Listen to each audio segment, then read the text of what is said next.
going to talk about lasagna gardening basics. So fall is here and it's a great time to think about this gardening method. It's also known as lasagna composting, sheet mulching, layer gardening, no dig composting, and cold composting. If you get the drift, it's about composting. So it's a gardening style that uses composting to develop a soilless, wonderful medium that you can fill your gardens with. So I classify it as one of the latest crazes because, everybody's wanting that better garden. Everybody's wanting that better soil. And so this is one method to reach that goal. And so if you have plenty of browns and greens, you can build layers that will melt down into something wonderful. So basically you're building your own soil. Great for if you're not really fond of digging much or tilling much. This is a great method if your soils are poor, if you want to eliminate weeding, because this type of system, as long as you're not adding seeds, you're not going to have weeds because, once again, this is a soilless mix. A little cost involved. The biggest part of it is going out there and gathering your materials. And we'll talk about that here in a second. And it starts here in the fall. A lot of people think, well, why wouldn't you be doing it in the spring? You want to do it when your materials are available. And so we're winding down, we're cleaning things up. So why not put a little more effort into it and start putting together a lasagna bed? So when we talk about lasagna gardening, we want to follow basic compost concepts. So we're basically thinking cold composting. So if any of you've had a compost bin, this is basically the same thing, except for you're making deliberate layers. So a rule of thumb is you're going to collect 2/3 worth of browns, which are carbons, and you're going to combine it with 1/3 of nitrogen, which are the greens. So and other things that need to be involved in the system is moisture, airspace, breaking down some of the bigger pieces so they have a rapid breakdown, and then of course those wonderful key ingredients, the browns and greens. So some of the carbon sources that you can use, a big one is leaves, fall leaves. So if you have lots of trees, it's time to start bagging them. If you don't have lots of trees, start sourcing them out from family and friends, or you might even check with the municipalities in your area and see if they do leaf collection days. And so you could possibly get leaves from that program. Peat moss will work, straw will work. I really don't recommend hay, and only because hay can contain a lot of weed seeds. You could use wood chips, sawdust, fallen leaves, like I said before, corn cobs, and chopped stalks, pine needles, dry foliage, shredded newspaper, and cardboard. So if you notice that a lot of this stuff is pretty easily accessible, especially this time of year when things are going dormant and fall is on us. On the nitrogen, it can be a little more challenging to pair up that 1/3 of the greens to the 2/3 of carbon, but it can be done.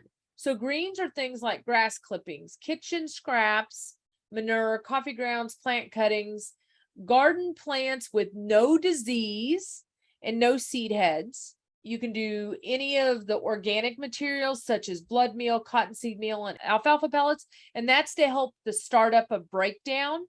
And then, of course, if you use weeds, you want to make sure definitely no seed heads, and that way you're not going to be populating your soil with lots of wonderful weeds. And then, of course, you can use any trimming. So if you do some minor trimmings around the landscape, you could also use any of that. It's important to be careful not to add any grease or meat or egg products or anything that would cause some of the possums, dogs, raccoons, things like that to start rummaging, because you want to make your layers, not destroy your layers. So just keep that in mind. So once again, you're going to pair up 2/3 material of browns and then 1/3 of greens. And once again, if you're short of greens, you might start asking around, who else has materials that you can get from. Once you have the browns and greens, you can go ahead and start thinking about how you're going to layer this. You're going to be alternating browns and greens. And if you think about a compost bin, that's what's happening when you're adding compost.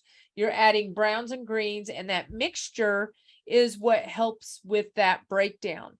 So essentially, you are using the greens to feed the microorganisms that will turn around and they will break down the browns. The greens will fire up the microorganisms, which will in turn break down the browns. And through this process, that's when we get a nice dark brown to black, rich soilless mix that is easy to plant into, easy to manage, and easy to harvest out of.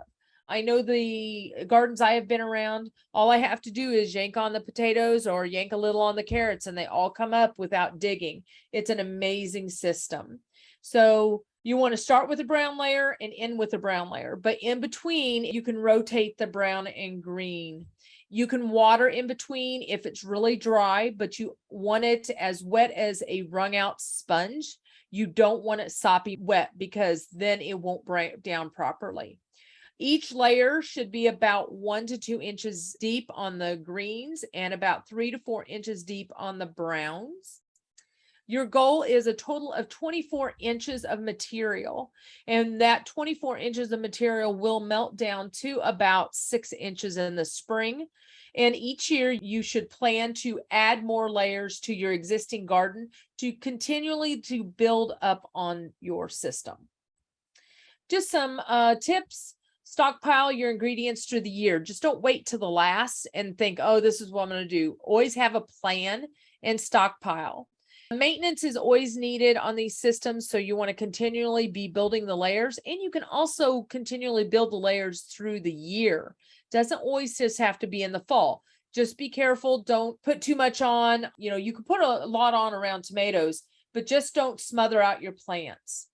Smaller pieces equal faster breakdown. I mean, you can use the bigger pieces, but remember, the greater the surface area, the more those microbes have surface to eat. So definitely smaller pieces. No more than 10% of native soil. Remember, native soil carries diseases and weed seeds. And so that's why we really try to limit how much we put in. We want this as a soilless mix. Don't apply the layers too deeply if you're going to be doing it in the summer. And make sure to moisten each layer down. And if you use manure, remember it's full of weed seeds. And so the more you put in, the more weeds you're going to have come up. So I would sparingly use manure. And there's always going to be a slimy stage when it comes to composting. So be ready for that. And the fact that you may have some slugs and snails and things that are also helping to break things down. Just remember, if you do the lasagna gardening, it is prime real estate. You want your most precious crops in those areas. I would not waste the space on things that you don't care much for. And that's because most of these lasagna gardens we practice square foot gardening on, or we're doing in a raised bed system. And so just keep that in mind, that it's not as much space as you would do in the traditional garden. So remember, prime real estate.